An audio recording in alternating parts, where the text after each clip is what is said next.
नमस्कार, मैं प्राणुषी राठौर और आप देख रहे हैं नेक्स्ट 9 न्यूज। यूपी में सियासत इन दिनों काफी तेज है। वजह है आगामी नगर निकाय चुनाव। आगामी नगर निकाय चुनाव की तारीखों का ऐलान कभी भी हो सकता है। दावा ये किया गया था कि 20 दिसंबर के बाद इन तारीखों का ऐलान कर दिया जाएगा, लेकिन ओबीसी आरक्षण के चलते जिस तरीके से यहाँ पर सीएम योगी आदित्यनाथ की तरफ से फैसले लिए जा रहे हैं, उसके चलते यहाँ पर तारीखें टलती हुई नजर आ रही हैं। ऐसे में देखा जाए तो अब दावा ये किया जा रहा है कि कहीं ना कहीं अब कुछ महीनों के बाद ही जून या फिर जुलाई के महीने में ये चुनाव हो सकते हैं। फिलहाल देखा जाए तो नगर निकाय चुनाव के चलते मैदान में कई पार्टियां उतरी हुई हैं। भारतीय जनता पार्टी, समाजवादी पार्टी, तो वहीं दूसरी ही तरफ अपना दल कमेरावादी के साथ साथ यहाँ पर सुहेलदेव भारतीय समाज पार्टी, वहीं बहुजन समाज पार्टी भी मैदान में है और एक दूसरे पर लगातार निशाना साधते हुए नजर आ रहे हैं। लेकिन इसी बीच बात की जाए भारतीय जनता पार्टी के बारे में, तो बीजेपी लगातार सपा पर निशाना साध रही है। बीजेपी ने जहां एक तरफ दावा ये किया था कि मैनपुरी सीट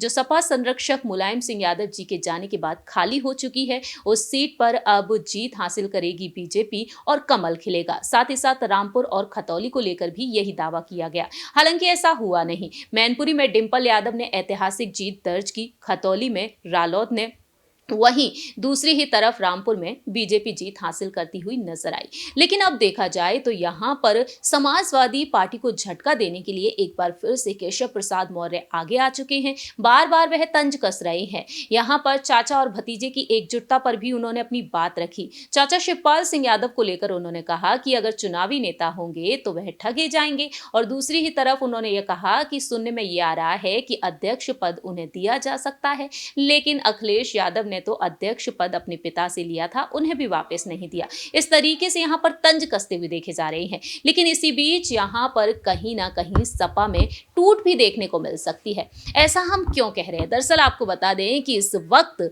हाल ही में जिस तरीके से केशव प्रसाद मौर्य ने एक बड़ा बयान दिया है, इस बड़े बयान से कहीं ना कहीं सपा में हड़कंप हो सकता है, हलचल मच सकती है, क्योंकि अब केशव प्रसाद मौर्य ने कहा है कि सपा के ऐसे कई विधायक हैं जो मेरे संपर्क में बने हुए हैं, हमें जरूरत तो नहीं है, लेकिन अखिलेश यादव अकेले रह जाएंगे अगर हम उन्हें बीजेपी में ले आएंगे। जी हाँ, दरअसल आपको बता दें कि केशव प्रसाद मौर्य ने हाल ही में मीडिया से बातचीत की। 2 दिवसीय वाराणसी के दौरे पर वह पहुंचे और उन्होंने कहा कि अखिलेश यादव अपने विधायकों को बचा लें, मेरे पास लंबी लिस्ट है, हमें जरूरत नहीं है, अगर हमें उन्हें बीजेपी में ले आए तो अखिलेश परिवार के साथ अकेले बचेंगे। अखिलेश यादव ने झांसी में मीडिया से बातचीत करने के दौरान दोनों ही डिप्टी सीएम को सीएम बनने का ऑफर दिया, और इसी बयान के बाद केशव प्रसाद मौर्य ने अखिलेश पर पलटवार किया।